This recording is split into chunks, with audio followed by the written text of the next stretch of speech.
13th lecture. इससे पहले जो हमने 12th लेक्चर करा था उसके अंदर हमने जो किरण नाम की एक लड़की थी, जो बच्ची थी, उसके बारे में हमने जाना था। अभी इसके अंदर हम एक रिचर्डो नाम के लड़के के बारे में जानेंगे।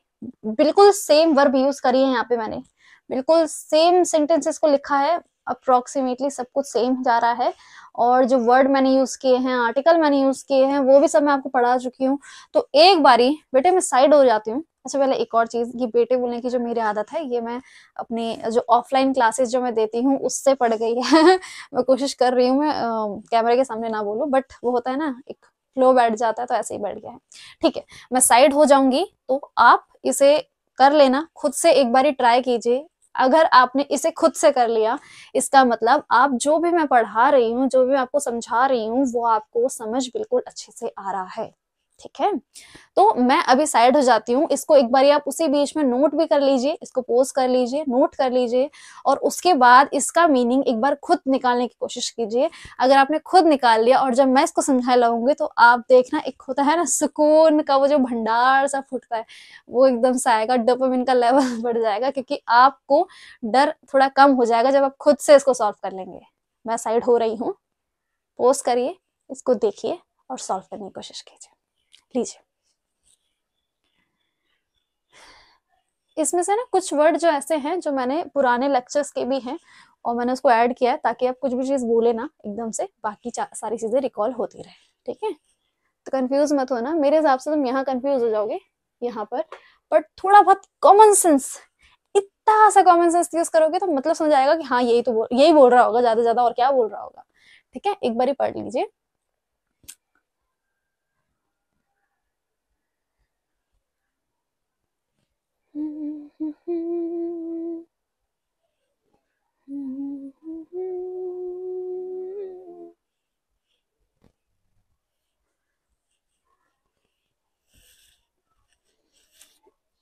अगर आप स्किप करके वीडियो को आगे आए हो ना कि कब मैं पढ़ाना शुरू कर रही हूँ, तो बेटा बहुत पिटोगे तुम, कसम बता रही हूँ मैं।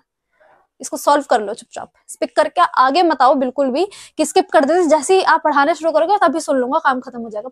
कर ले बेटा, कर ले, इसे कर ले।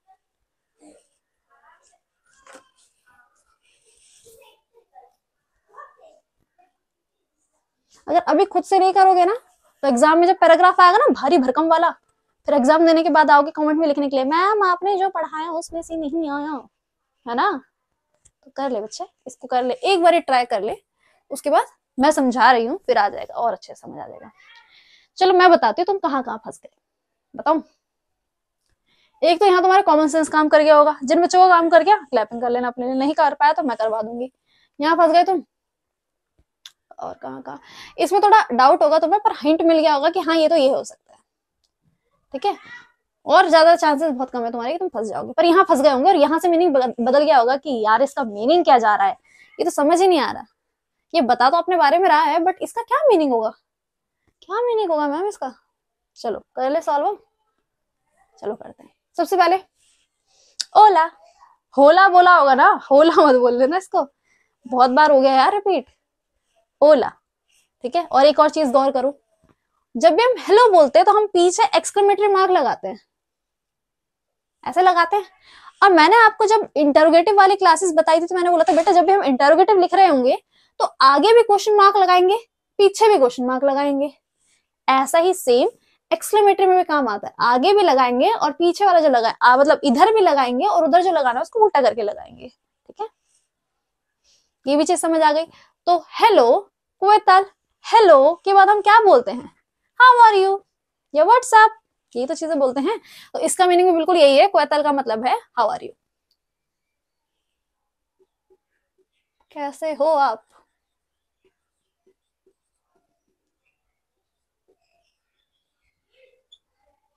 हेलो हाउ आर यू, यहां तक समझ आ गया। मैं आमो रिचर्डो, मतलब कि मैं रिचर्ड हूं, सिंपल। सोए पेरुआनो, अब ये पेरुआनो क्या है, ये पिराना मछली तो नहीं है, ये मैं पिराना मछली हूं। ये पेरुआना क्या है, पहले अपना टाइम ले लो, सोच लो क्या हो सकता है, फिर उसके आगे चलते हैं। ठीक है, तो यहां तक तो हो गया। Hello how are you, I am Richard, सोए पेरुआनो, लिख लेते हैं, चलो इधर लिखते हैं। इसका मतलब होता है जो पेरू जगह है, एक पेरू जगह है स्पेन में, उस पेरू जगह के जो पीपल होते हैं, पेरू पीपल बोल सकते हो आप याद करने के लिए, उसको बोलते हैं पेरू आनो। ठीक है, इतना इंपॉर्टेंट नहीं है, इससे रिलेटेड क्वेश्चन भी नहीं पूछेगा वैसे जो पूछने वाला होगा, पर ठीक है तब भी जान लीजिए। मतलब I am a Peru people ऐसा करके कुछ बोल रहे, जैसे मैं आई एम इंडियन ऐसा करके, तो ऐसे ही वो बोल रहे हैं आई एम पेरुआनो एंड टेंगो 11 अनोस, मतलब कि मैं पेरू पीपल हूँ और मैं 11 साल का हूँ। तो टेंगो आएगा, क्योंकि जब अपनी बारे में बात आती है तो टेंगो होता है, ही शीट के बारे में बात कर रहे होते तो टीए नहीं होता है ना। स्टूडियो, ये भी पिछली वीडियो से आया हुआ है, देखो इसीलिए कह रही हूँ पिछली वाली वीडियो देख लो, पूरी सीरीज अच्छे से कर लो बच्चे, क्योंकि एक एक चीज ना ऐसे लिंक होके चल रही है, ठीक है, एकदम लिंक होके चल रही है, एक डॉट डॉट डॉट डॉट बनाते जा रही हूँ, ताकि एग्जाम से पहले जब पीछे मुड़ के देखोगे तो एक लाइन बन चुकी होगी, है ना। एक छोटे छोटे डॉटों को अगर आप दूर से देखोगे तो क्या लगता है, एक लाइन आ गई ना सीधी, ऐसा ही कुछ करा रही है, क्योंकि ये कोई वैसी चीज नहीं है ना कि कभी भी कुछ भी पढ़ा दिया जाए, एक लैंग्वेज है, लैंग्वेज के अंदर छोटी छोटी चीजें जो होंगी वो इंटरलिंक होकर चलती है, उसी तरीके से मैं समझाने की कोशिश कर रही हूँ आपको, तो देख लीजिए बाकी के भी, बाकी आपकी इच्छा है, समझ आ जाते हैं यहीं से कर लीजिए। स्टूडियो मतलब कि study in college of private. अब ये प्राइवेट मतलब प्राइवेट है ना, तो मतलब ये प्राइवेट स्कूल में पढ़ता है। अब 11 साल का है, कॉलेज तो बोलेंगे नहीं, स्कूल ही बोल लेते हैं ना। कॉलेजियो का मतलब स्कूल भी होता है कॉलेज भी होता है, अपने प्रेफरेंस के हिसाब से देखा जाता है क्या कहाँ पे सूटेबल ज्यादा होगा।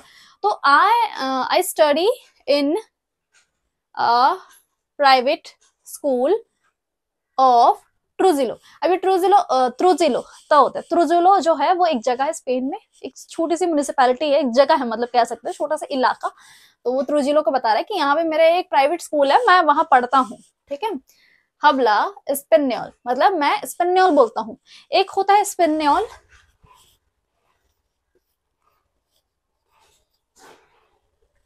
एक होता है स्पेन्योला। ये लगता है मेल के लिए, ये लगता है फीमेल के लिए, ठीक है। ये मेल के लिए फीमेल, तो रिचर्डो की बात हो रही है तो स्पेन्योल लगाऊंगी, मैं बात करूंगी तो स्पेन्योला लगाऊंगी, कोई लड़की बात करेगी तब भी स्पेन्योल लगाएगी, ठीक है। तो अगर वहां किरण वाले केस में वो लड़की बोल रही होती कि मुझे स्पेनिश आती है तो वो स्पेन्योला यूज करती, ओके। माई असाइग्नेचुरा फेवरेटा इज एल आर्ट्स, मतलब माय फेवरेट सब्जेक्ट, अब पहले ही बता चुकी हूँ बेटा, ये जो है एडजेक्टिव है, फेवरेट सब्जेक्ट होता है ना, फेवरेट सब्जेक्ट होता है, बट यहाँ फेवरेट बाद में आ रहा है, सब्जेक्ट पहले आ रहा है।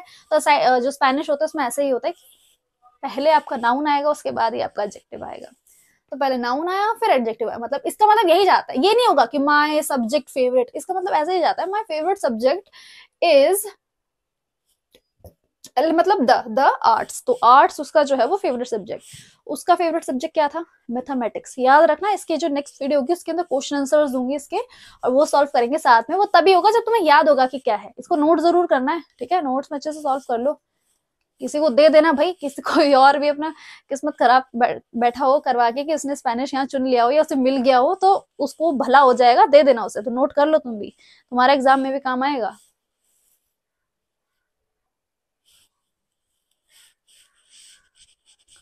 तो उसका जो फेवरेट सब्जेक्ट है वो है आर्ट्स, और वो स्पेनिश बोलता है, ठीक है। जैसे स्पेनिश, अब स्पेन में रहता है, पेरू में रहता है, तो स्पेनिश ही बोलेगा, हमारी तरह हिंदी थोड़ी ना बोलेगा। माय मेजोर, मेजोर मतलब क्या है, बेस्ट, तो my best friend amigo.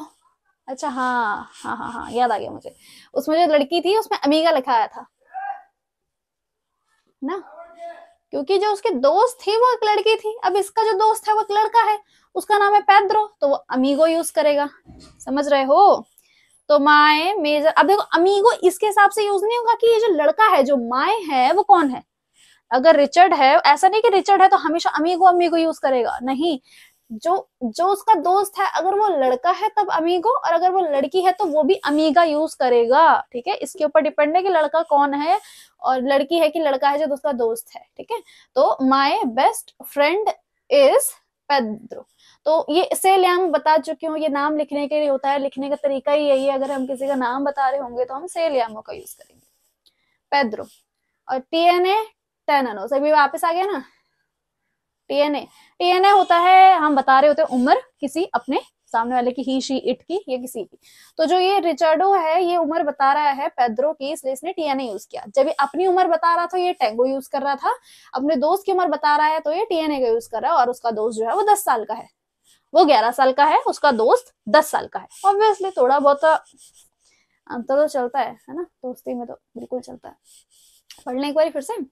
Hello, how are you, I am Richard, I am Peru people, and I am बार बार वही आ रहा है, I am 11 years old, I study in a private school of Trujillo, Spain में जगह है, I speak Spanish, I speak Spanish. My favorite subject is the arts, and my best friend is Pedro, and he is 10 years old. ठीक है, पता चल गया रिचर्डो के बारे में। रिचर्डो के बारे में याद कर लो, किरण के बारे में याद कर लो। इसकी जो नेक्स्ट क्लास होगी उसमें क्वेश्चन दूंगी, कोशिश करेंगे आंसर लिखते कैसे। पैराग्राफ समझ लिया, ठीक है, इंटरोगेटिव वर्ड क्या है उसका मीनिंग समझ लिया, अब ये भी तो समझोगे ना कि आंसर क्या लिखना है। अब आंसर लिखने के मार्क्स मिलेंगे ना, समझने के थोड़ी ना। साइड हो रही हूँ, देख लीजिए, लिख लीजिए, ये भी लिख लेना, ठीक है, ताकि नेक्स्ट टाइम जब देखो तो लगे कि ये कुछ नया वर्ड तो नहीं है, इसलिए साथ में लिख भी लेना।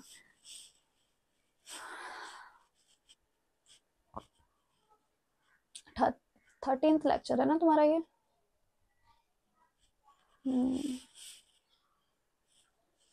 बस कुछ दिनों में ये पूरी सीरीज खत्म हो जाएगी।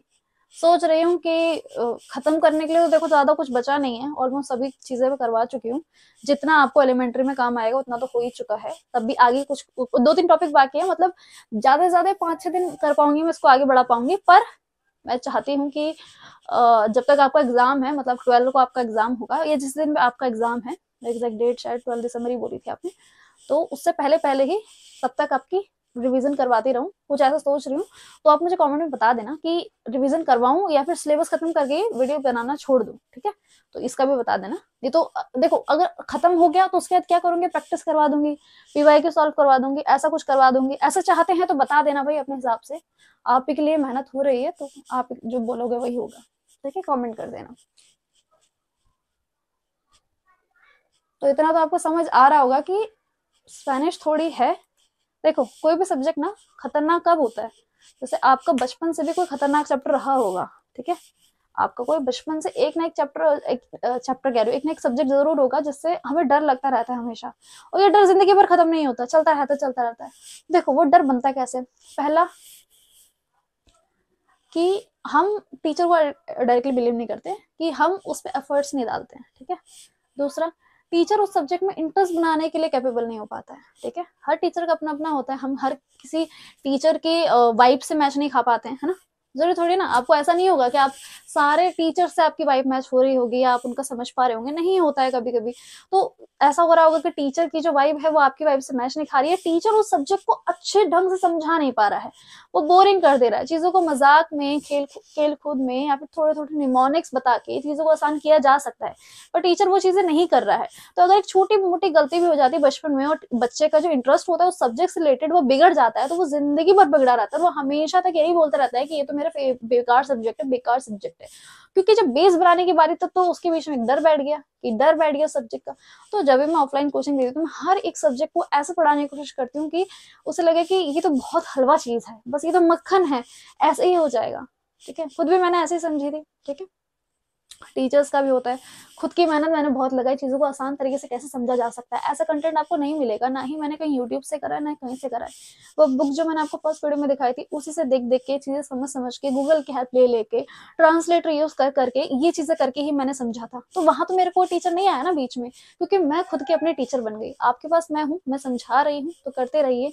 एक और चीज समझ लीजिए कि ऐसा नहीं है कि आप मेरे ऊपर पूरा डिपेंड हो जाएंगे। देखो कंटेंट प्रोवाइड करने के तो बिल्कुल डिपेंड हो जाइए, मैं हूँ आपके लिए, बट मेहनत के लिए आपकी मेहनत है। मेरा यहाँ पे रोल सिर्फ 10% का है, बाकी का 90% आप बताएंगे कि आपने उसका कितनी बार रिवीजन किया, आपने न्यू वर्ड्स कितने जाने, आपने कितने पैराग्राफ को समझने की कोशिश करी, तो ये आपके ऊपर डिपेंड करता है, ठीक है।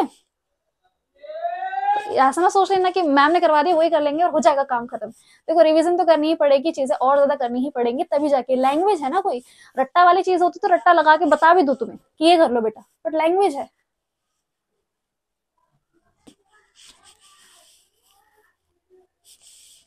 तो जो मैंने सब्जेक्ट आपको बोला कि ठीक है, वो जो लास्ट क्वेश्चन है, जो आपका 5th वाला क्वेश्चन होगा, उसमें आपको इंग्लिश में आंसर लिखना होगा। तो इंग्लिश का जो उसका आंसर लिखना है, तो आप एक काम कीजिएगा, टेलीग्राम पे जाइए, उसका जो 4th ब्लॉक है, ढंग से सुनिए, उसका जो 4th ब्लॉक है उसकी रीडिंग कर लीजिए, समझ लीजिए, वो स्पेनिश की हिस्ट्री से रिलेटेड है, उसकी म्यूजिक से रिलेटेड है।